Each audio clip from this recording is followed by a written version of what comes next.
का ये third part है, सेकंड लेसन का थर्ड पार्ट मैं आपको भेज रहा हूँ। इसको भी अच्छी तरह से देखना है और कमेंट करना है, नाम लिखना है कमेंट के अंदर अपना। और इसमें हम आपको उस सेकंड पार्ट से आगे का बताने वाले हैं। सेकंड पार्ट में मैंने आपको बताया था कि न्यूटन की फर्स्ट न्यूटन सेकंड लॉ बताया था, फिर 1 न्यूटन को भी डिफाइन किया था। तो अकॉर्डिंग टू दैट 1 न्यूटन क्या है? It is that force which acting on a body mass of 1 kg produce in it an acceleration of, यानी उसके अंदर एक्सीलरेशन प्रोड्यूस करते हैं कितने का? 1 मीटर अपॉन सेकंड स्क्वायर का इन डायरेक्शन ऑफ दिस फोर्स। तो ये हमारे 1 न्यूटन की डेफिनेशन हो गई। अब हम इसके एप्लीकेशन की ओर देखते हैं। न्यूटन सेकंड लॉ के एप्लीकेशन कहाँ है, कहाँ कहाँ यूज़ होता है? तो सेकंड लॉ कहता है फर्स्ट है जैसे टेकिंग ए कैच लेते हैं हम। जैसे कैच लेने का मतलब जैसे हम क्रिकेटर है, वो फील्डर है, वो कैच ले रहा है तो क्या करता है? अपने हाथ ऊपर से नीचे लेके आता है, ठीक है। इससे क्या होता है? Direction of ball taking the catch the fielder by doing increasing the time and decreasing the rate of change. ऊपर से जब नीचे लाता है उसको तो उससे क्या होता है? नीचे ला रहा है, जैसे ऊपर से नीचे ला रहा है कोई चीज़ तो क्या है? टाइम बढ़ रहा है, ठीक है। और फोर्स का जो तो और मोमेंटम डिक्रीज हो रहा है, तो यानी चेंज ऑफ मोमेंटम हो रहा है और इससे नीचे ला रहा है तो इससे क्या है? टाइम बढ़ जाएगा और फोर्स जो है वो कम हो जाएगा, जिससे उसके हाथ को चोट नहीं लगेगी और वो फील्डर उसको आसानी से गेंद को रोक भी लेगा। The ball would exert a greater force which might be hurt the field. अगर वो ऐसा नहीं करेगा तो क्या होगा? ऊपर है तो वो रेट चेंज ऑफ मोमेंटम होगा नहीं उसके अंदर, क्योंकि टाइम कम नहीं होगा तो उसको एकदम से ज़्यादा फोर्स लगेगा, क्योंकि time rate change of momentum कम है तो इसलिए कह सकते हो कि फोर्स उस पर लग जाएगा और उसके हाथ में चोट लग जाएगी। अब हम सेकंड एग्जांपल देखते हैं। जो हाई जंप करते हैं वो लोग ना ऊपर से नीचे, सेकंड एग्जांपल है falling of A high jumper on safe soft bed के ऊपर करते हैं। तो इससे क्या होता है? या रेत के ऊपर करते हैं, सैंड के ऊपर। इससे क्या होता है कि जैसे ऊपर से नीचे गिरेगा तो गद्दा नीचे दबेगा और दबेगा तो उसका जो टाइम है ना वो कम, टाइम तो बढ़ जाएगा और वो फोर्स कम हो जाएगा। That high jumper activities athletes are moved with on the fall of soft cushions floor और sandy floors. This is increase the rate change of momentum. Rate change of momentum को तो बढ़ा देगा और इंक्रीजिंग द टाइम बढ़ जाएगा उसका, क्योंकि ऊपर से नीचे गिरने में जैसे गद्दे से टकराया, गद्दे नीचे आया है ना, तो उसमें क्या होगा? रेट चेंज ऑफ मोमेंटम कम रह जाएगा। So the force of falling is small, तो कम फोर्स लगेगा और उसकी बॉडी को चोट नहीं आएगी, ठीक है। इसको भी अच्छे से यानी यहाँ रेट चेंज ऑफ मोमेंटम के ही सारे एग्जांपल हैं। नेक्स्ट है आपका एग्जांपल है breaking a pile of tiles on a single blow. एक ही मुक्के में वो टाइल्स तोड़ देते हैं शोमैन्स जो होते हैं, उसका भी रीज़न यही है। Showman break it piles of tiles of single blow by during increasing the momentum by decreasing the time. यानी मूवमेंट को तो बढ़ा देते हैं, ज़्यादा मूवमेंट हो जाएगा तो फोर्स ज़्यादा हो जाएगा, और टाइम को कम कर देते हैं। Thus striking the tiles momentum of hand is reduce. जैसे ऊपर से नीचे आएगा हाथ तो जो मोमेंटम उसका कम हो जाएगा और इमीडिएटली जीरो हो जाएगा। The rate change of momentum, और जो उसका रेट चेंज है वो बढ़ जाएगा। The force on piles of tiles could be larger. तो इसलिए फोर्स, जब रेट चेंज ऑफ मोमेंटम जो है वो जो है बढ़ जाएगा तो क्या होगा? फोर्स भी बढ़ जाएगा। फोर्स ज़्यादा बढ़ जाएगा तो टाइल्स आराम से टूट जाएंगे। ये आपका हो गया थर्ड एग्जांपल। फोर्थ है प्रोवाइडिंग सॉकर्स इन व्हीकल्स के अंदर सॉकर्स होते हैं जिससे हमको धक्के कम लगते हैं। तो सॉकर्स आर बेसिकली स्प्रिंग्स होते हैं विच स्प्रिंग स्ट्रक्चर्स होते हैं। तो झटका लगता है। The jerks are the first pressed on the shockers and then the body of the vehicle. तो यानी एक सॉकर नीचे जाता है फिर धीरे ऊपर आता है, उससे भी वही टाइम बढ़ जाता है। इससे क्या होता है? It is done decrease the rate of. इससे क्या होता है? रेट ऑफ मोमेंटम की जो रेट है ना वो वो तो कम हो जाती है और टाइम बढ़ जाता है। और इससे क्या होता है? फोर्स का जो इफ़ेक्ट है वो कम हो जाता है, जिससे हमको ज़्यादा झटके नहीं लगते। ठीक है, ये भी है। और भी नेक्स्ट एग्जांपल है wearing seat belts in car.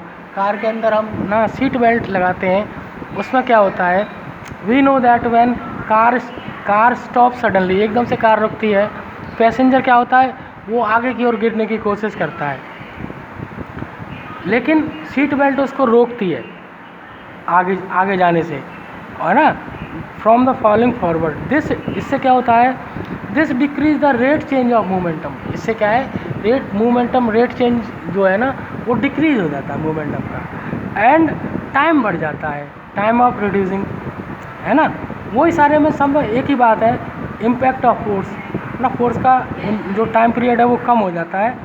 This prevent injury of passenger. इससे ना पैसेंजर को इंजरी नहीं होती, यानी चोट नहीं लगती। ठीक है, ये इसके हो गए 5 एग्जाम्पल मैंने फर्स्ट लॉ ऑफ मोशन के दिए थे आपको, ये सेकंड लॉ ऑफ मोशन के 5 एग्जाम्पल हैं। अब हम आगे देखते हैं, इनको अच्छी तरह से पढ़ना है, कोई दिक्कत है तो फिर आपको पूछना है। अब नेक्स्ट पेज है आपका 8, इस पर एक नया टॉपिक है इम्पल्सिव फोर्स। हालांकि ये आपकी बुक में नहीं है ना। तो जैसे मोमेंटम होता है m इंटू वी, ये होता है F इंटू टी, इसको बोलते हैं आवेग।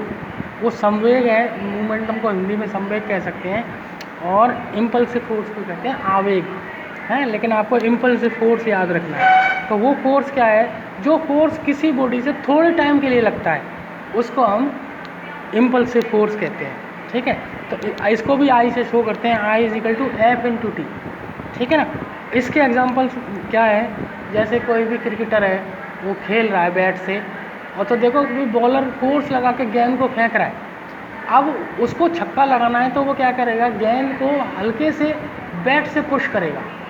टाइम कितना होगा, बहुत ही शॉर्ट टाइम होगा, और जो गेंद है वो कहाँ सीधी जाएगी, सिक्सर पे या 4 की बाउंड्री पे। तो क्या हो रहा है, वो हल्का सा फोर्स थोड़े टाइम के लिए लगा रहा है, और उसकी डायरेक्शन को चेंज करके और जो फोर्स बढ़ जा रहा है, तो वही इम्पल्सिव फोर्स है। एफ इंटू टी, यानी फोर्स लगाया थोड़े टाइम के लिए, तो गेंद कहाँ चली गई, दूर। तो इम्पल्सिव फोर्स क्या है, the force which has high magnitude, यानी फोर्स की वैल्यू ज़्यादा है, and it's act for a short duration. ठीक है, तो थोड़े से टाइम के लिए अगर लगाया जाता है तो then this force is called impulsive force. I से शो करते हैं, और उसका I is equal to F into T unit करेंगे तो न्यूटन इंटू सेकेंड। ये हो गया हमारा इम्पल्सिव फोर्स। अब नेक्स्ट टॉपिक है हमारा Newton's third law of motion, है ना। तो इसको हम बोलते हैं न्यूटन्स थर्ड लॉ। और थर्ड लॉ ये कहता है कि कोई बॉडी पे हम अगर फोर्स लगाएंगे तो वो बॉडी भी हम पर उतना ही ऑपोजिट डायरेक्शन में फोर्स लगाएगी। Action reaction, every action has equal and opposite reaction, ये हमारा थर्ड लॉ है। तो according to third law, every action there is an equal and opposite reaction, whereas action and reaction act on different object. ठीक है, अब जैसे कोई देख रहे हो आप, यहाँ नीचे इसका वेट mg काम कर रहा है, तो इसकी रिएक्शन ऊपर काम कर रही है, तो r is equal to mg के बराबर होना चाहिए। Action is equal to opposite reaction, minus sign opposite direction को शो कर रहा है। इसके भी कई सारे एग्जांपल्स हैं, तो कोशिश करेंगे 4-5 एग्जांपल यहाँ भी आपको प्रोवाइड किए जाएँ। तो इसके कई सारे एग्जांपल हैं, जैसे फर्स्ट है fire of A shoot from a gun. Gun से हम अगर कोई फायर करते हैं तो क्या होता है कि एक्शन क्या हो रहा है, when a gun is fired the bullet shoot out due to the force of applied on the trigger. Trigger ने बुलेट को फोर्स लगाया तो बुलेट कहाँ गया, आगे की ओर। तो इसका रिएक्शन क्या होगा, द बुलेट एक्सर्ट, जितने फोर्स से वो आगे गया, equal and opposite force on gun, तो वो गन पर भी उतना ही उल्टी दिशा में, उल्टे डायरेक्शन में फोर्स लगाएगा। दिस गिव्स, तो इससे क्या होगा, backward jerk on the shoulder supporting by the gun. तो यानी गन लौटेगी तो वो धक्का कहाँ लगेगा, शोल्डर पर। तो यानी एक्शन रिएक्शन, बुलेट आगे गया, जितनी फोर्स है उतनी फोर्स से बंदूक पीछे है। तो ये हमारा क्या हो गया, फर्स्ट एग्जांपल हो गया। वॉकिंग करते हैं तो हम देखते हैं अपने आगे के पंजे से हम अर्थ को फोर्स लगाते हैं। तो एक्शन क्या हुआ, when we walk on the ground then our foot pushes the ground, तो हमारे फुट जो है वो वापस उसको ग्राउंड को दबा रहे हैं। तो रिएक्शन क्या हुआ, the ground pushes our feet, तो ग्राउंड हमारे पैर को फोर्स लगा रहा है आगे की ओर विद इक्वल एंड अपोजिट, है ना। इससे क्या हुआ, वी वॉक, इससे हम वॉक करते हैं। और एग्जांपल पर डिस्कस करते हैं हम। हाँ, तो नेक्स्ट है हमारा रोइंग द बोट, यानी बोट चलाते हैं हम, तो क्या करते हैं, तो एक्शन क्या हो रहा है, ड्यूरिंग रोइंग द बोट, यानी बोट को तैरते समय, है ना। तो क्या होता है, the boatman pushes the water backward, यानी पतवार से वो पानी को पीछे करता है विथ पोल या किसी से वेब किसी से। तो रिएक्शन क्या होगा, तो water exert equal and opposite force, तो वह पानी इक्वल और अपोजिट फोर्स लगाता है कहाँ, द बोट, है ना, pushes in the forward direction, जिससे बोट आगे की ओर चलती है। सो द बोट मूव्स, तो इसलिए बोट फॉरवर्ड डायरेक्शन में मूव होती है।